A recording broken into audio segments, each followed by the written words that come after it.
Pozdravljen. Razmišljam, da bi spekla jabolčen štrudel. Super. No, jaz bom pa verjetno bral. Ali naj ti pomagam pri peki? Bral bi rad, ampak obenem vem, da je prav, da ti pomagam. Kaj naj naredim? Ja, pa ne vem, mogoče malo prebereš, pa razmišljaš, pa boš pa že vedel, kaj je prav. Ok. Ignacija so po bitki oskrbeli zdravniki v dvorcu njegovega brata. Njegovo okrevanje je trajalo dolgo časa.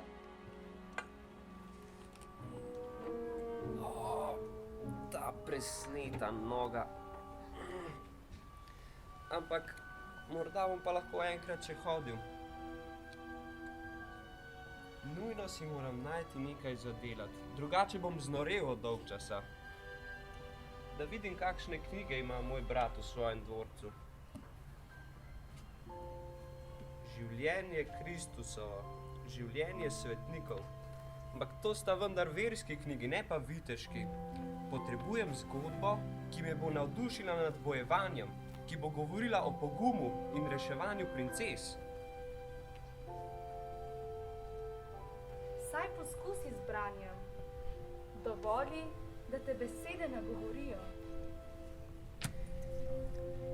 Moji možgani nujno potrebujejo zaposlitev.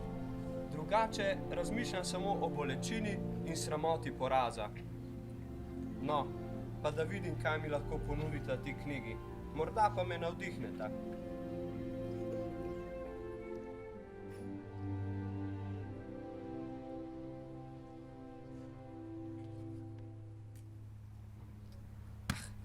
Ta knjiga je čisto preveč zapletena. Viteške dogodivščine so veliko bolj zanimive in zabavne. Predstavljaj si, da bi lahko zapustil to posteljo, to ječo, šel med ljudi, povedal svojo zgodbo. Si vitez, ki je komaj ušel smrti. Tvoja zgodba bi bila legenda, vsi bi te občudovali. Bil bi junak, vse dvorne dame bi te oboževale. Brez skrbi, vitez Ignacij na pomoč hiti. Dober dan, gospod. Prišla sem vam oskrbeti rano.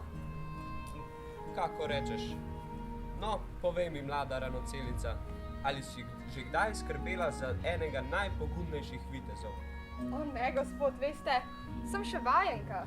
No, lahko si šteješ v čast. Verjetno še nisi srečala veliko ljudi, ki bi bili z eno nogo že na drugem svetu. Ampak tudi ko sem smrti zrl v oči, sem ostal hladnokrven, kot pravi vitez. Ja, gospod. No tako, svoje delo sem opravila. Ja, počakaj. Tukaj sem strašno osamljen. Daj, posedi še malo in mi malo krajšaj čas. Joj, res ne vem, če lahko... Odlično, kar usedi se na stol. No, kje sem že ostal? Ja, razmišljal sem, da ko razmišljam o svojih viteških dogodivščinah, potem ostanem prazen in nezadovoljen.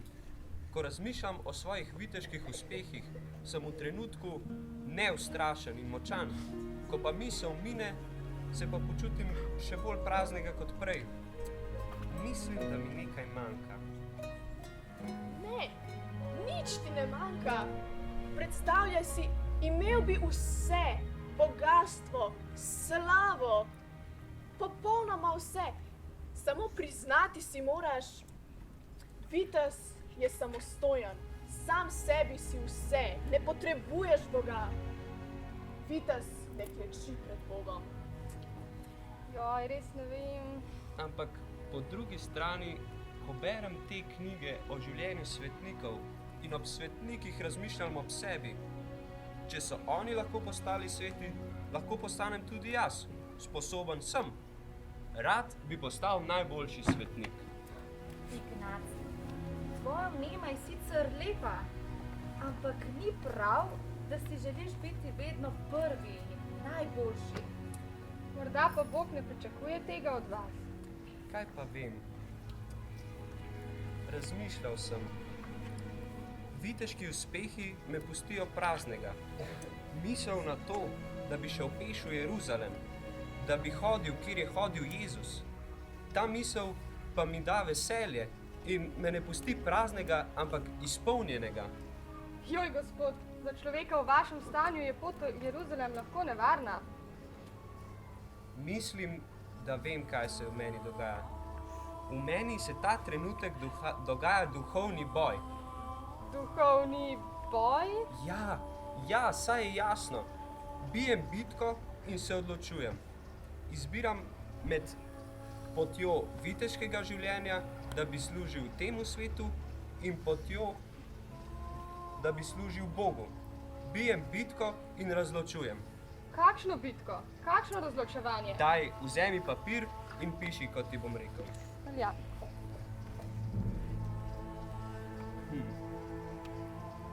Na levo stran lista napiši viteški uspehi in spodaj napiši pustijo me praznega in kratkočasno navdušenje.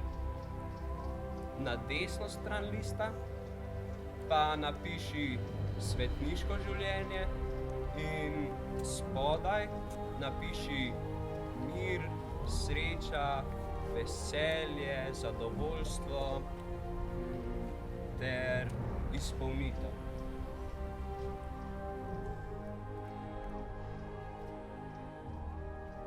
Joj, zdaj razumem. Odločite se, kakšno življenje bi izbrali. Tako, daj prinesi list, da vidim.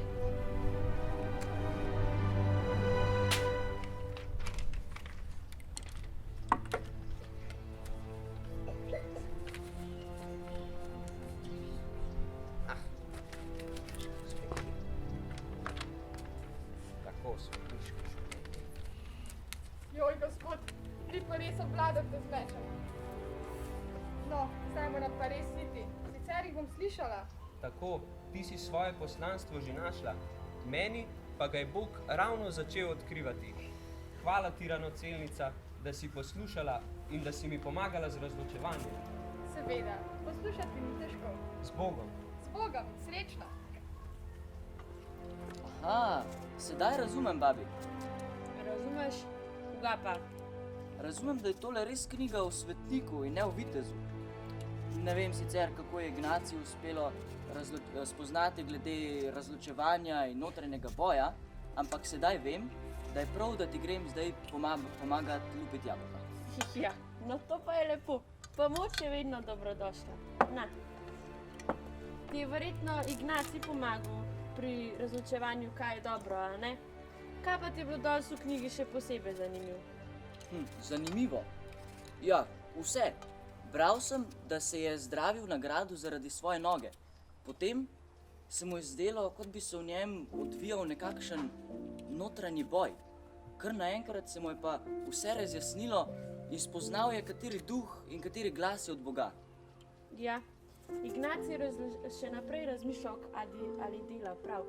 Celo življenje razmišljamo, kaj je prav in kaj je narobe. Tudi ti, ki si že tako stara, sem pa mislil, da se ti pri Birmi vse takoj razjasni in postaneš odrasel kristjan. Oh, kje pa? Po Birmi se naša pot razločevanja šele začenja. Seveda je lažje, če se prepustiš, da te vodi Sveti Duh. Veš, smo odrasli, imamo glede razločevanja malo več odgovornosti kot vi otroci. Smo na nek način tudi vitezi. Vitezi luči, ki delamo za Božjo slavo. Ti boš kmalu že upokojen vitez. No, ampak imaš prav.